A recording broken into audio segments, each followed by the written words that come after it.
In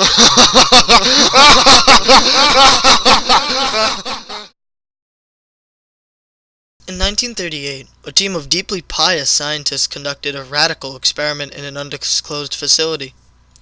The scientists had theorized that a human without access to any senses or ways to perceive stimuli would be able to perceive the presence of God. They believed that the five senses clouded our awareness of eternity, and without them, a human could actually establish contact with God by thought. An elderly man who claimed to have nothing left to live for was the only test subject to volunteer. To purge him of all his senses, the scientists performed a complex operation in which every sensory nerve connection to the brain was surgically severed and removed. Although the test subject retained full muscular function, he could not see, hear, taste, smell, or even feel. With no possible way to communicate or even sense the outside world, the man was alone with his thoughts. Scientists monitored him as he spoke aloud about his state of mind in jumbled, slurred sentences that not even he could hear. And after 4 days, the man claimed to be hearing hushed, unintelligible voices in his head. Assuming it was an onset of psychosis, the scientists paid little attention to the man's concerns. However, 2 days later, the man cried that he could hear his dead wife speaking with him, and even more, he could communicate back.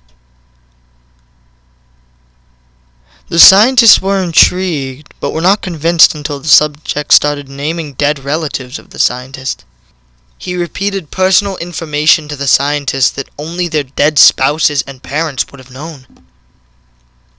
And at this point, a sizable chunk of the scientists had left the study. After a week of conversing with the deceased through his thoughts, the subject became distressed, saying the voices were overwhelming him.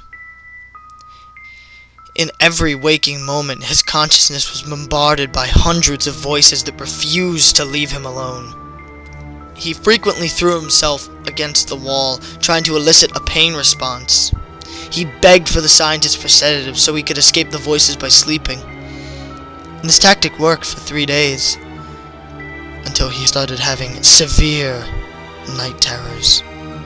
The subject repeatedly said that he could see or hear the deceased in his dreams. And only a day after that, the subject began to scream at the top of his lungs and clawed his non-functional eyes, hoping to sense something in this physical world. And the hysteric subject now said that the voices of the dead were deafening and hostile, speaking of hell and of the end of the world and of all of humanity.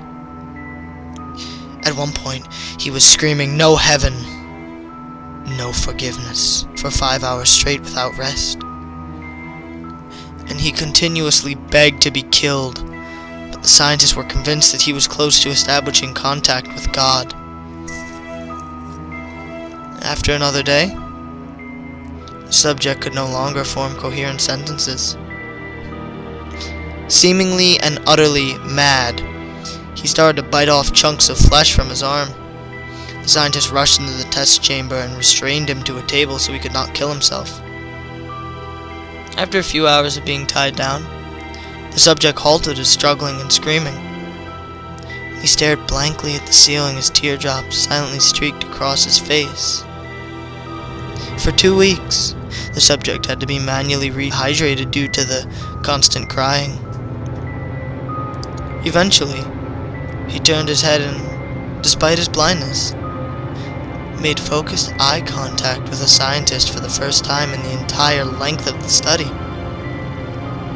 And he whispered, "I have spoken with God, and He has abandoned us." And then his vital signs stopped. He flatlined right then and there. And the funny thing, there was no apparent cause of death.